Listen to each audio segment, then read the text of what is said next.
안녕하세요. 저는 서울에서 중학교 교사로 근무하고 있는 42살의 여성입니다. 교사에게 이유는 직업의 특성상 아주 불명예스러운 꼬리표죠. 특히 여성에게는 더해서 저는 어떻게든 가정을 지켜보려고 노력했지만 남편의 파렴치한 행동은 도저히 용서할 수 없었어요. 결혼해서 가정을 가지면 남자든 여자든 배우자에 대한 최소한의 도리는 지켜야 한다고 생각합니다. 남편의 가정을 유지시켜주는 기본을 무시하고 저를 몇 년 동안 감쪽같이 속였습니다. 더 기가 막힌 건 시댁 식구들은 남편의 더러운 짓거리를 다 알고 있으면서 남편과 합세해서 저를 속여왔던 거예요. 3년 전의 일이지만 그때 바보처럼 당한 걸 떠올리면 아직도 치가 떨릴 정도로 분하고 억울하기만 합니다. 남편과 친구에게 어이없는 배신을 당하고 돌아온 여성의 한풀이라고 생각하고 끝까지 들어주시기 바랍니다. 제 장래희망은 어릴 때부터 교사가 되는 것이었어요. 교사를 꿈꾸는데 큰 영향을 미친 분이 계셨는데 초등학교 6학년 때 담임선생님이셨어요. 학교를 다니기 시작하면서 제가 가장 존경하는 인물은 언제나 선생님이었고 선망의 대상이었죠. 그 중에서도 6학년 때 만난 선생님은 아주 특별했어요. 반 아이들 모두를 자식처럼 아끼고 사랑하면서 애정을 듬뿍 쏟는 분이셨죠. 그날 선생님은 제게 교무실에 가서 놓고 온 서류를 가지고 오라고 심부름을 시키셨습니다. 저는 바로 달려가서 서류를 가지고 왔는데 교실에 불이 꺼져 있었고 아무도 없었어요.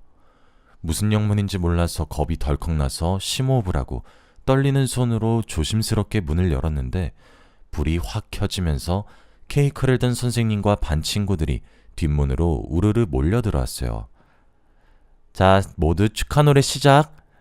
생일 축하합니다. 사랑하는 지영이. 얘들아, 정말 고마워. 선생님, 진짜 감사해요. 평생 잊지 못할 생일 파티를 선물 받은 저는 나중에 아이들을 가르치는 교사가 되겠다고 결정을 하게 됐죠. 제 결심은 중고등학교 때까지 변하지 않고 이어졌습니다. 고3 때 사범대학에 가겠다고 하자 부모님은 당연히 좋아하셨어요. 그래, 교사란 직업이 안정적이니까 잘 선택했다. 옆집 민수네 엄마가 그러는데 아직까지 교사가 1등 신부감이래. 엄마는 교사가 안정적이고 출산과 육아에 아주 유리해서 여자에게 좋은 직업이라고 생각하셨죠. 시대가 변해서 저는 꼭 그런 것만 아니라고 여기며 남자보다는 안정적인 직장을 얻는 데 노력했습니다. 저는 무난하게 사범대학에 합격을 했고 같은 과 선배에게 호감을 가지게 되었어요. 그 선배도 저를 좋아하는 눈치였는데 서로 눈치만 보면서 망설이고 있었습니다. 마음 같아서는 제가 먼저 좋아한다고 고백을 하고 싶었는데 여자의 자존심이 허락하지 않았어요. 그래서 선배가 얼른 마음을 열길 기다렸죠. 그러다가 A중학교로 교생 실습을 나가게 됐습니다. A중학교로 실습을 나가는 동기는 딱 3명뿐이었습니다. 그 중에 한 명은 갑자기 엄마가 돌아가시는 바람에 실습에서 중도하차하게 되었어요. 그래서 선배와 제가 단둘이 실습을 하면서 친해지게 되었습니다. 실습하면서 서로 모르는 것이나 고민을 나누다 보니 실습이 끝나기 이틀 전 선배가 집에 가려던 저를 부르더라고요. 은미야, 오늘 나랑 술 한잔 할래? 선배, 왜 그래? 무슨 일이야? 표정이 되게 안 좋아 보여. 교무부장한테 대들었다가 개박살 났거든. 그 자식은 꼭 나만 보면 그러더라. 이번엔 또 뭐라 그랬는데? 요 앞에 호프집 가서 이야기하자. 학교 근처 호프집으로 가서 술잔을 기울이며 선배가 쏟아내는 불평을 가만히 들었습니다. 교무부장은 아주 보수적이고 대학생 신분인 교생들에게 반말을 하면서 갑질을 해대는 질이 안 좋은 교사였어요. 아침마다 직원 조회를 할 때도 교생들을 하나씩 불러서 트집을 잡았고 어떤 때는 교생들이 수업을 하고 있으면 양해도 구하지 않고 교실 밖으로 불러냈죠. 학생들이 보는 앞에서 망신을 주는 게 일상이라서 교생들 사이에서 말이 많았습니다. 저도 복도를 지나가다가 교무부장에게 걸려서 다짜고짜 폭언을 들은 적이 있었거든요. 야, 거기 너 대학에서 도대체 뭘 배웠어? 교사가 자신감 있는 목소리랑 열정적인 태도로 수업을 해야지. 기어 들어가는 목소리로 흐느적거린 꼴이라니. 학생들을 휘어잡을 수 있게 크게 말하란 말이야. 알겠어? 네, 부장님. 명심하겠습니다. 교무부장이 일부러 교생들을 깔아뭉개서 자기 지위를 과시하는 걸 알고 있어서 조언을 주의 깊게 듣지도 않았어요. 하지만 말로만 듣던 갑질을 당하니까 무척이나 자존심이 상하더군요. 교무부장은 선배에게도 갑질을 부렸어요.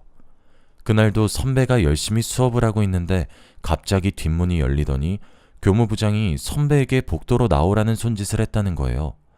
선배가 모른 척하고 계속 수업을 하자 열이 받은 교무부장이 이런 식으로 소리를 질렀대요. 야, 거기 너! 내 말 안 들려? 당장 나오라고! 나중에 말씀해 주시면 되는 거 아닙니까? 이런 일이 한두 번도 아니고 지금은 제 수업 시간입니다. 방해하지 말고 나가주세요. 뭐? 참, 성질이 더러운 교무부장이라도 학생들 앞에서 차마 욕은 하지 못하고 무안을 당하고 가버렸다고 해요. 그런데 수업을 마치고 교무실로 가자 교무부장이 화가 잔뜩 난 표정으로 선배에게 막말과 인격적인 모욕을 퍼부었다고 합니다. 선배는 전부터 교사라는 직업에 회의를 느끼고 있었는데 교무부장에게 질리도록 당한 뒤로 진로를 다시 생각하게 되었다고 해요. 나 교사 되는 건 다시 생각해 보려고. 실제로 학교에 나와서 보니까 나랑 교사는 안 맞는 것 같아. 아니야, 선배. 이 학교가 이상한 거라니까? 세상에 저런 교무부장이 어딨어? 다른 학교도 그럴 것 같은데. 사실 이런 곳에 버틸 자신이 없어. 모르겠다. 오늘 그냥 술이나 마시자. 선배는 엉망으로 취할 때까지 술을 마셨고 저도 그만큼 술을 마시는 바람에 순간 기억을 잃고 말았어요. 숙박업소에는 도대체 언제 온 건지 알 수 없어서 얼른 옷을 입고 선배를 깨웠습니다. 선배도 저를 보고 많이 놀랐는지 미안하다고 하더군요. 효정아, 미안해. 내가 왜 그랬지? 너무 취해서 기억이 안 나는데. 내가 무슨 짓 한 건 아니지? 일부러 너랑 자려고 술 먹자 한 건 아니고 나도 너한테 호감이 있어서. 미안하긴 뭐가 미안해. 선배가 먹인 것도 아니고 내가 먹은 건데. 나도 기억은 안 나는데 이러지 말고 해장하면서 이야기하자. 저도 선배를 좋아하고 있었고 선배와 교제하면 어떨까 많이 상상해봐서 기분 나쁘진 않았어요. 선배와 숙박업소 근처에 있는 국밥집에 들어가서 해장을 한 뒤 진지하게 만나보자는 이야기를 했죠. 선배와 연애하면서 저는 임용고시 준비를, 선배는 취직 준비를 하면서 만남을 이어갔습니다. 그때부터 선배를 오빠라고 부르면서 말도 놓고 편하게 지냈습니다. 저는 무난하게 임용고시를 치르고 중학교에서 교사로 근무를 시작했습니다. 오빠는 선배가 운영하는 벤처 사무실에서 일하게 되었죠. 당장 큰 돈을 벌지는 못해도 앞으로 전망은 아주 밝다고 했어요. 지금 당장 돈벌이를 제대로 하지 못하고 있다 보니 오빠 정도 실력이면 임용고시는 충분히 통과했을 텐데 아쉬운 마음이 들더군요. 그렇지만 오빠가 오랫동안 심사숙고해서 결정한 일이니 두말하지 않고 믿어보려고 했습니다. 어느덧 시간이 지나 2년 정도가 흘렀어요. 결혼할 나이가 되었고 오빠에게 큰 흠이 있지도 않고 좋은 사람이라는 걸 알고 있어서 결혼 이야기도 슬슬 꺼내고 있을 때였습니다. 오빠와 함께 시어머니를 찾아가니 의외의 반응을 보이시더군요. 우선 급한 대로 내가 아파트 하나 장만해놨다. 평수가 작지만 둘이 살긴 괜찮을 거야. 부지런히 돈 모아서 애 생기면 큰 집으로 옮겨. 말은 이렇게 하셔도 표정만은 아주 떨떠름하셨습니다. 어쩔 수 없이 결혼시킨다는 듯한 느낌으로 말씀하셔서 저도 기분이 언짢아졌죠. 그래도 저희는 시댁에서 마련해준 아파트에서 신혼생활을 시작하게 되었습니다. 그 아파트에서 제대로 지낸 날도 1년 정도밖에 되지 않았죠. 지방에 있는 중학교로 발령이 나버려서 졸지에 주말부부 신세가 되어버렸거든요. 오빠와 함께 자녀 계획을 세우고 있어서 발령 가기 전에 많은 이야기를 나누었습니다. 아이 가지면 육아도 문제가 될 텐데 자녀 계획을 좀 미뤄야 할까? 애 갖는 건 다시 생각해보자. 3년만 지나면 교원 정기 인사이동 때 다시 서울로 올 수 있을 거야. 그래, 우선은 애 만들기 전에 열심히 벌어서 돈이나 모으고 있게. 요즘은 애 없는 부부도 많이 있으니까요. 자녀 계획을 미루는 것도 나쁘지 않다고 생각했어요. 한창 재미있을 신혼에 생이별을 해야 하는 신세가 안타까웠지만 늘 붙어있는 것보다 떨어져 있다가 만나면 정이 더 생긴단 말이 있으니까요. 정신없이 지방으로 내려가 낯선 곳에서 적응하려고 노력했죠. 몇 달이 지나자 동네 지리도 다 파악하게 되었고 친하게 지내는 동료 여교사도 생겼어요. 이름은 한수정이란 수학교사였고 나이는 저보다 3살 아래였습니다. 언니, 오늘 교무회의 할 때 학생부장이 교장한테 아양 떠는 거 봤지? 실실 웃으면서 얼마나 싸바싸바 하는데 정말 꼴 보기 싫더라. 학생부장 그러는 거 처음 보냐? 교장하고 나이도 동갑이라는데 자존심도 없나 봐. 수정이와는 뒷담화하면서 친해졌습니다.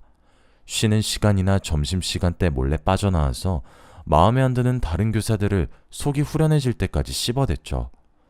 처음에는 깍듯하게 존댓말하던 수정이도 저를 언니라고 불렀을 무렵에 남편 사촌 여동생의 친구라는 사실도 알게 되었는데요. 그 계기로 더 친해져서 자매처럼 붙어 다니게 되었습니다. 그런데 정이 들자마자 수정이가 서울에 있는 학교로 발령이 나버렸죠. 언니 어떡해? 서울에 가야 될 사람은 언니인데 내가 가게 됐네. 난 언니랑 학교 같이 다니고 싶은데. 괜찮아. 다음엔 내 차례 되겠지. 먼저 올라가서 자리 잡아놔. 오케이. 언니 서울에 오면 꼭 연락하기다. 얘는 당연한 거 아니야? 근데 언제 가는 건데? 그게 이번 달에 가게 됐어. 뭐? 이번 달이면 얼마 안 남았잖아. 오늘 퇴근하자마자 진탕 마시자. 수정이가 갈 날이 얼마 남지 않아서 밤늦게까지 제가 자취라는 원룸에서 이별주를 마셨습니다. 그렇게 수정이를 서울로 보내고 저 혼자서 외롭게 지내고 있었죠.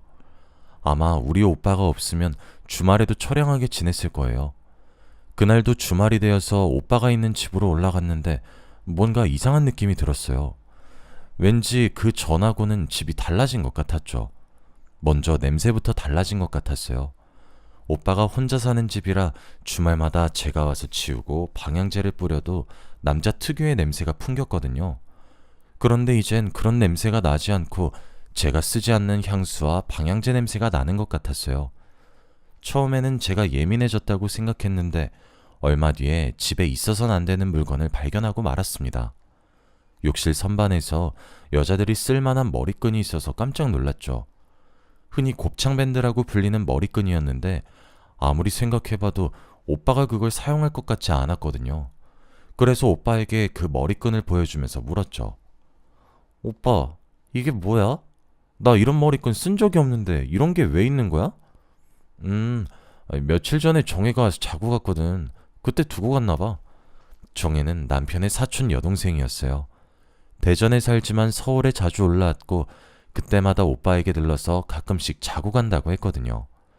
그런데 오빠의 변명이 너무 이상하게 느껴졌어요. 정혜는 늘 먼저 저에게 전화를 해서 오빠 집에서 묵겠다고 말해주는 편이었거든요.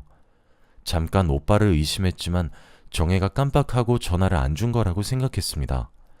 그 다음날 일요일이 되어서 오랜만에 수정이에게 연락을 해서 만났죠. 그런데 제 눈길을 끄는 게 하나 있었어요. 수정이가 하고 있는 연보라색 곱창 밴드였는데요. 제가 집에서 봤던 것과 똑같은 것이었어요. 하지만 똑같은 머리끈이 넘쳐나는데 그걸로 수정이를 의심한다는 건 우스운 일이었습니다. 설마 하는 마음에 혼자 피식하고 웃고 말았는데요.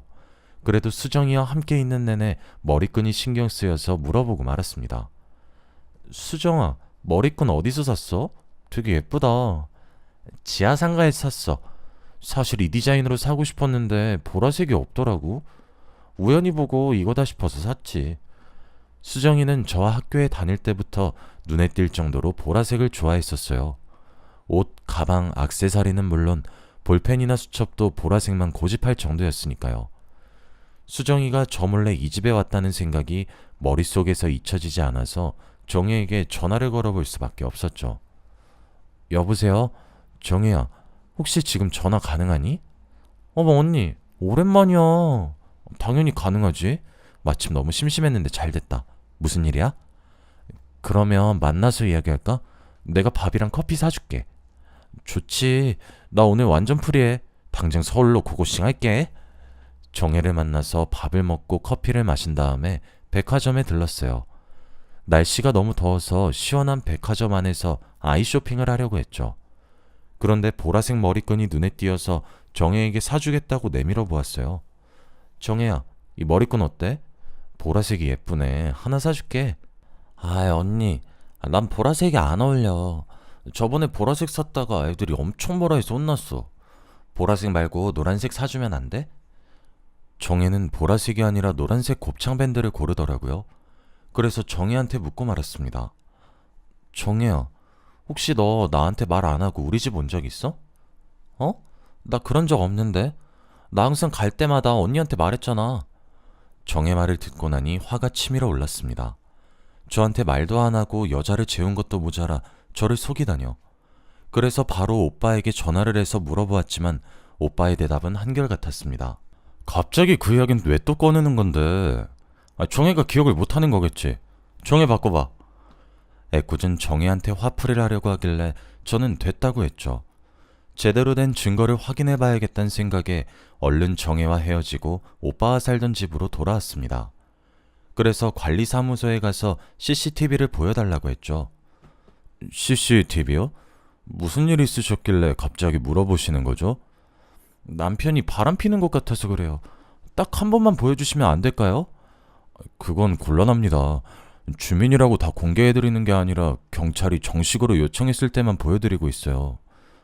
저도 알아요. 그런데 여자가 다녀간 흔적이 보여서 그래요. 비밀로 할 테니까 조금만 보여주세요. 네? 이혼 이야기까지 꺼내면서 직원에게 사정하니까 망설이다가 제게 서류를 내밀더니 사인을 해달라고 하더군요. 여기서 보기만 하셔야 합니다. 영상 휴대폰 같은 걸로 촬영하시면 안 돼요. 그리고 어떤 이유로든 영상을 증거로 쓰시려면 경찰의 허락을 받아오셔야 해요. 직원은 제가 말한 해당 날짜를 찾아서 엘리베이터 앞을 찍은 동영상을 보여주었어요. 시간이 오후쯤으로 빠르게 돌아가다가 엘리베이터 앞으로 한 여성이 다가오자 빠르게 감기를 멈추었죠. 고개를 숙이긴 했지만 보라색 밴드로 머리를 묶은 걸 보고 수정이가 확실하다고 생각했어요. 하지만 저는 끝까지 아니라고 부정하며 CCTV 화면에서 눈을 떼지 않았죠. 거울 앞에 선 여자가 고개를 든 순간 저는 집을 찾아온 여자가 수정이란 사실을 확실하게 알게 되었습니다. 엘리베이터를 탄 수정이는 주저없이 제 집이 있는 8층 버튼을 누르고 있더군요. 이제 어떻게 해야 좋을지 머릿속이 혼란스러워졌습니다. 제 눈으로 확인했지만 도저히 믿을 수가 없었거든요. 충격받은 모습 그대로 집으로 올라가 멍하니 앉아있기만 했습니다. 그런데 TV 선반 밑에 무언가가 반짝이더군요. 저게 뭔가 손을 넣어서 꺼내보니 보라색 머리핀을 발견하고 말았습니다. 의심할 여지 없이 수정이의 것이었죠. 도대체 몇 번이나 이 집을 왔던 걸까요? 제가 모르는 사이에 수정이의 흔적이 집을 점령하고 있었다는 생각에 더 이상 보고만 있을 수 없었습니다. 만나서 결판을 지으려고 수정이와 약속을 잡았는데요. 수정이 집 근처 카페로 가니 수정이가 뭣도 모르고 저를 반기더군요. 언니, 방학도 끝났고 주말도 아닌데 서울엔 웬일이야? 너한테 줄 게 있어서 휴가 내고 올라왔어. 나한테 줄 게 뭔데 휴가까지 냈다는 거야? 저는 머리핀과 밴드를 카페의 테이블에 올려놨습니다. 그랬더니 수정이의 얼굴에서 핏기가 싹 사라지더군요. 너 보라색 좋아하잖아. 어떤 정신 나간 년이 내 집에 흘리고 갔더라? 네 생각나서 가지고 왔어. 꼭 네가 흘리고 간 것 같아서 기분이 더럽더라고. 언니, 미안해. 오빠랑 나는 그냥 친구처럼 지내다가. 뭐? 친구처럼 지내? 난 너를 동생처럼 생각했는데 네가 어떻게 나한테 이런 더러운 짓을 해? 저는 소리를 지르면서 수정이의 얼굴에 물을 끼얹었습니다. 카페에 있던 사람들이 모두 놀라서 쳐다보았죠. 하지만 그런 건 아무 상관 없었어요. 여기가 수정이 동네고 오히려 수정이를 이상한 눈빛으로 보길 원했어요. 수정이가 이 상황을 수치스럽게 생각할 줄 알았는데 전혀 아니더군요. 오히려 어이없는 말을 내뱉고 있었어요. 언젠간 들통이 날 거란 생각은 했어. 그 전에 그만두려고 했는데 내가 한 발 늦었네. 그래, 내가 너무 일찍 알아버려서 미안하다. 네가 그만두기 전까지 바보같이 모르고 있어야 했는데 말이야. 그래놓고 나한텐 좋은 동생인 척 했던 거야? 언제부터 날 속인 건데? 제 고함 소리에 수정이는 한숨을 쉬더니 모든 걸 털어놓았어요. 서울로 발령을 받아서 학교에 근무하면서 친구인 정혜를 만났는데 우연히 오빠가 합석을 했다고 합니다. 그러다가 술에 취해 자버렸는데 정혜가 비밀을 지켜주기로 한 거죠. 정혜가 그걸 비밀로 해주기로 했다고? 그게 말이 돼? 정말 친동생같이 생각한 아이인데 그걸 숨겨주다니. 이건 정말이지 막장 드라마도 아니고 말이 안 되는 소리였죠. 저는 당장 정혜를 불러서 수정이가 했던 말을 그대로 이야기해 주었습니다. 그랬더니 정혜도 사색이 되어서 잘못했다고 싹싹 빌더군요. 아니 언니, 내가 잘못했어. 제발 용서해줘. 내가 말하면 오빠가 이혼할까봐 그랬어. 그리고 난 그만 만나라고 했는데 수정이가 몰래 만난 걸 나보고 어떡하라고. 나도 어쩔 수 없었다고. 오빠가 이혼할까봐 그랬다고? 그럼 나는 끝까지 내 친구랑 잔 놈이랑 지내라고 둔 거야? 너 진짜 못됐다. 어떻게 사람이 그러니? 난 억울해. 오빠랑 수정이가 말하지 말라고 협박하고 맨날 전화했는데 나보고 어떻게 말하라는 거야. 정혜는 더 이상 말하지 못하고 흐느껴 울기만 했어요. 그래요. 정혜가 무슨 잘못이 있겠어요. 저라도 제 동생이나 오빠가 그랬으면 말 못했을 것 같아서 심호흡을 하면서 겨우 진정을 했어요. 그래서 정혜한테 어떻게 둘이서 만나게 된 건지 물어보았습니다. 단짝 친구였던 수정이가 서울로 오자 정혜는 바로 서울로 달려왔고 둘은 밤이 늦도록 술을 마시면서 쌓였던 회포를 풀었다고 해요. 그러다 술값이 너무 많이 나오자 정혜가 오빠를 부르겠다고 한 겁니다. 수정아, 우리 오빠 보고 술값 내달라고 할까? 오빠 지금 집에 혼자 있을 것 같은데. 그래? 나야 좋지. 오라고 해. 오빠가 술집 내준다고 하면 와인바도 같이 가자고 하자. 둘은 의기투합해서 혼자 있는 오빠를 불러냈고 오빠도 거절할 이유가 없었죠. 정혜와 수정이 있는 술집으로 와서는 같이 술을 마시기 시작했습니다. 수정아, 우리 오빠가 술값 내준대. 와인바도 같이 가주겠대. 엄청 멋있지?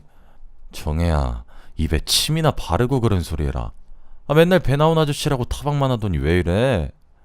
몰라서 물어. 비행기 태워줬으니 한턱 쏘라는 거지. 알았어. 오늘은 내가 다 쏠게.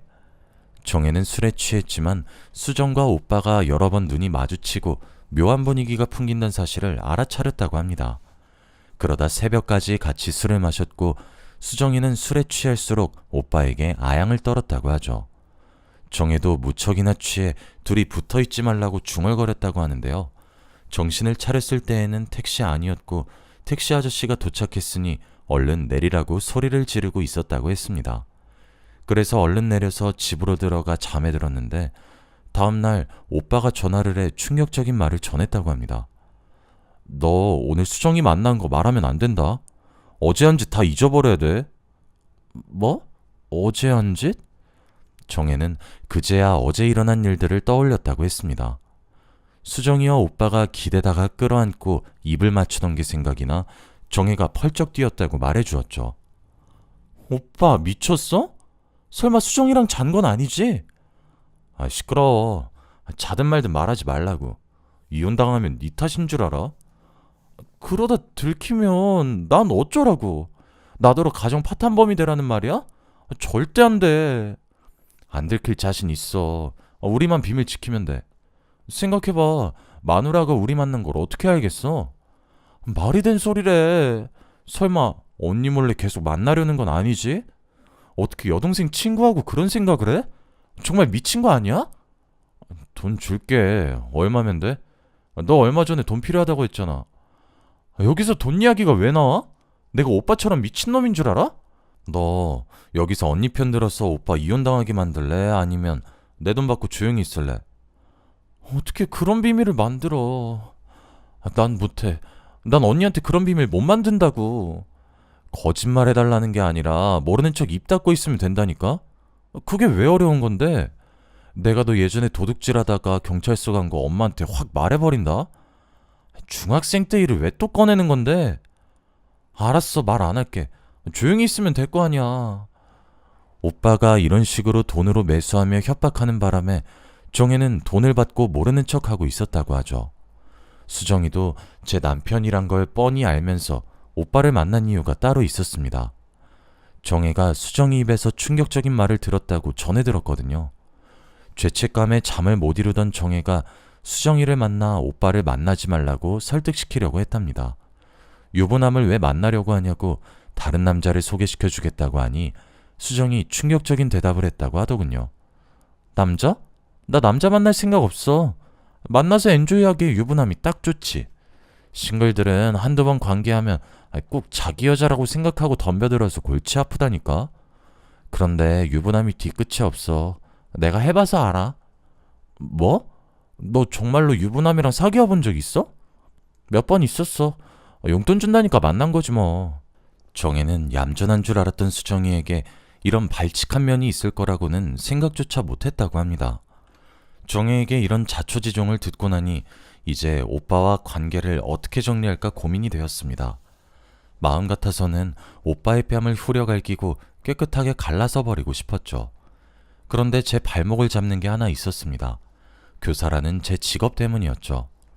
제가 이혼하면 학교에 소문이 날 것 같아서 고민이 되었습니다. 제가 다니는 중학교의 여교사도 남편의 불륜으로 이혼을 했는데 정말 웃기는 건 소문이 이상하게 나서 그 여교사가 바람을 피워서 남편에게 이혼을 당했다는 말로 와전이 되고 말았습니다. 그녀는 한사코 아니라고 했지만 다른 교직원들은 앞에서 소문이 이상하게 났다며 위로해놓고 뒤에서는 아니 땡굴뚝에 연기가 날 리 없다고 수군대었죠. 그렇게 그 여교사는 따돌림을 당하면서 겉돌다가 그런 소문들이 학생의 귀에 들어가 학부모들도 알게 되었습니다. 우리 아이들을 불륜녀에게 맡길 수 없다는 학부모들의 공개적인 항의에 그 여교사는 견디지 못하고 학교를 떠나고 말았는데요. 그 여교사가 이제는 제가 될 것 같아서 무섭더군요. 꼭 그렇게 소문이 와전돼서 내쫓길 거라는 근거는 없었지만 갈등과 고민에 빠져들게 하였습니다. 그러다가 정혜에게 온 문자를 보고 또 한 번 충격을 받았습니다. 언니, 이것까지 숨기면 언니한테 정말 못된 짓 하는 것 같아서 말해. 우리 엄마도 오빠가 바람 피는 거 알게 됐는데 나보고 가만히 있으라고 했어. 내가 결혼해서 이런 짓 당했을 거라고 생각하니까 억장이 무너지더라. 밤새 고민하다가 가족이랑 연 끊길 각오하고 이렇게 문자 보내놔. 내가 언니를 정말 좋아하고 잘 따르는 거 알지? 언니가 오빠랑 정리하고 좋은 사람 만났으면 좋겠어. 시어머니도 저를 속이다니 오빠를 이혼만 해주고 보내줄 수가 없더군요. 정혜의 문자를 보고 복수를 해줘야겠다는 생각을 해냈습니다.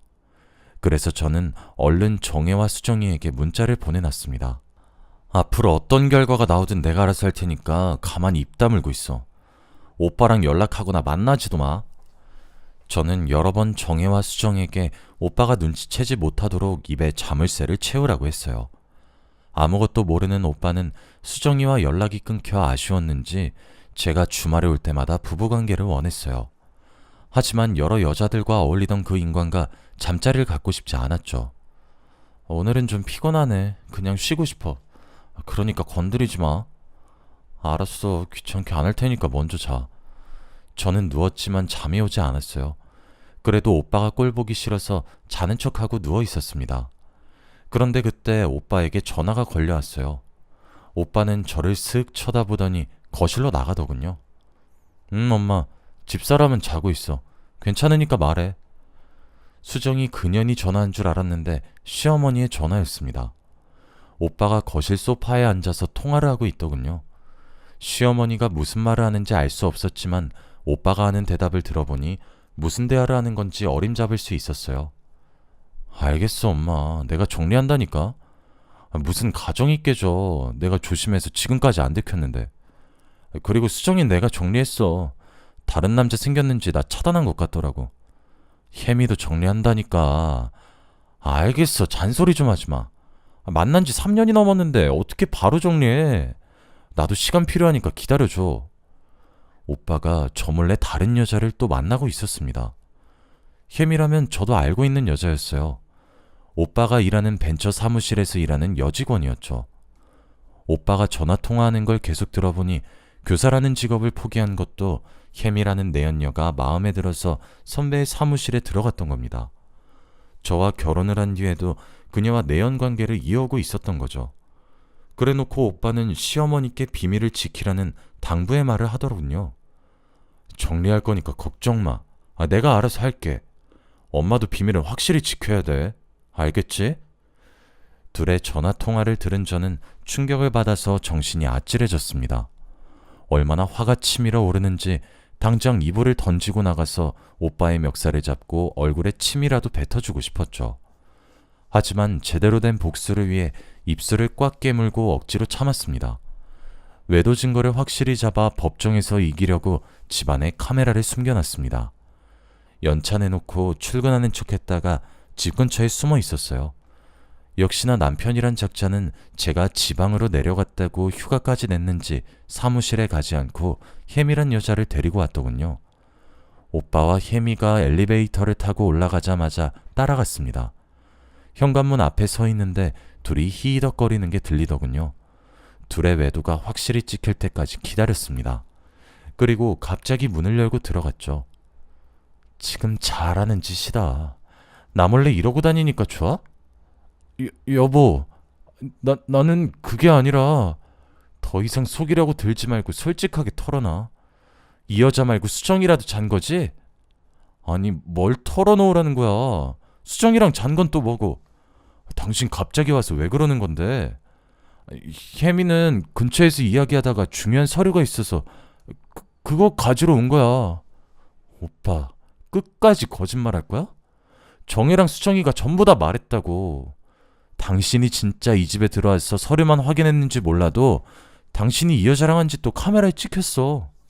제가 숨겨놓은 카메라를 꺼내니까 오빠가 놀라서 입이 딱 벌어졌습니다. 하지만 끝까지 아니라고 혜미 눈에 뭐가 들어가서 봐준 거라고 하는데 가짜는 변명을 늘어놓는 오빠의 뺨을 힘껏 갈겨버리고 말았죠. 이 미친놈아, 이렇게까지 다 들켜놓고 거짓말을 해? 당신 이혼소송 당하면 재산이란 재산 다 뺏길 줄 알아. 내가 곧 죽어도 당신 빈털터리 만들 거라고. 여보, 혼자 있다 보니 너무 외로워서 그랬어. 정말 미안해. 내가 미쳐서 해선 안 되는 짓을 저질렀어. 한 번만 용서해줘. 뭐? 용서? 필요 없어. 당장 이혼해. 너 같은 바람둥이에 거짓말쟁이하고는 같이 못 살아. 정혜고 수정이가 증인이고 이 동영상이 증거니까 7년을 속인 대가는 내가 전부 받아낼 테니까 도망가지 말고 있어. 당신 어디가? 짐은 갑자기 왜 싸는데? 우리 대화하자. 오해가 있으면 대화를 해야지. 이거 나 대화는 무슨 대화? 내가 사과할 기회까지 줬는데 끝까지 거짓말하려는 사람이랑 대화할 생각 없어. 그리고 나 당신이랑 같이 못 살아. 단 하루라도 한 지붕에서 한 이불 덮고 살 생각 없다고. 그렇게 제가 이혼을 통보하고 집을 나가버렸습니다.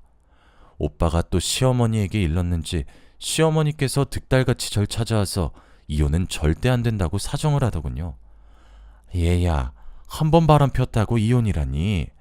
누구나 한 번은 실수를 하는 법이잖아. 게다가 넌 교단에서 학생들을 가르치고 있잖아. 교단이 보수적인 거 나도 들어서 잘 알고 있다. 그러니까 이번 한 번만 참아다오. 제발 부탁한다. 어머님은 그런 말 할 자격 없어요. 아무리 그래도 아들이 바람을 피우고 다니는 걸 알면서도 가만히 있는 게 말이 돼요? 그래, 내가 잘못했다. 미안하다. 그러니까 미친 척하고 한 번만 용서해주면 내가 다신 이런 일 없게 해주마. 어? 시어머니는 엎드리다시피 제게 빌었고 오빠도 다신 이런 일이 없을 거라고 맹세를 했어요. 제가 불안해할까봐 학교랑 가까운 곳으로 신혼생활을 다시 시작하자며 사랑을 속삭이는데 흔들릴 수밖에 없더군요. 몸이 멀어져서 외로웠던 거라고 호소해서 이사를 가서 다시 살아볼까 고민이 됐어요. 오빠가 그 뒤로도 자기가 바람을 피면 있는 재산을 다 내놓겠다고 했거든요. 시어머니도 울다가 쓰러졌단 소식에 동정이 일었죠. 그런데 오빠의 휴대폰에서 시어머니의 눈물이 가증스러운 악어의 눈물이란 걸 알게 되었어요. 시어머니가 오빠에게 보낸 문자가 아주 소름 끼치더군요. 그년이 이혼하자고 날뛸 때는 성질 죽이느라고 아주 힘들었다. 이혼은 안 된다. 위자료가 너무 아깝잖아. 그리고 네가 왜 잘못했니? 그년이 여자 구실을 못하니까 네가 바람피는 거지. 혜미 집안만 좋았으면 그 애랑 결혼시켰을 텐데. 에휴, 골치 아프게 시리. 그 문자를 보는 순간 뚜껑이 확 열려버렸고 제정신이 아니게 됐어요. 당장 수소문해서 변호사를 선임하고 이혼 소송을 해버렸죠. 그리고 시어머니의 얼굴에 소송 서류를 던져버리고 말았습니다. 위자료가 그렇게 아까우셨어요? 그럼 아들 단속을 좀 잘 하시지 그러셨어요. 제가 웬만하면 참으려고 했는데 이젠 어머님이 가진 재산 전부 긁어가야 성질이 풀리겠어요. 얘야, 갑자기 왜 그러니? 위자료는 또 무슨 말이고? 어머님이 보낸 문자 다 봤어요. 제가 여자 구실 못하니까 바람 피는 거라면서요? 그렇게 불만이시면 그냥 이혼시키시지. 왜 그러셨어요? 문자를 봤다고? 아니야, 내가 홧김에 보낸 문자라고. 우리 소송 같은 거 하지 말고 대화로 풀자. 어? 시어머니가 급하게 제 바지를 잡고 매달렸지만 확 밀어내고 말았죠. 저는 수정이와 혜미에게 상간녀 소송을 걸고 위자료를 확실히 받아 챙겼습니다. 아파트와 오빠가 가진 재산 대부분을 받아내 시댁을 알거지로 만들어버렸는데요.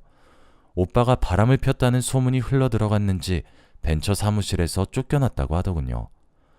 이혼한 뒤 학교에 저에 대한 소문이 돌지 않을까 걱정했는데 3개월 만에 서울에 있는 학교로 발령받게 되었습니다.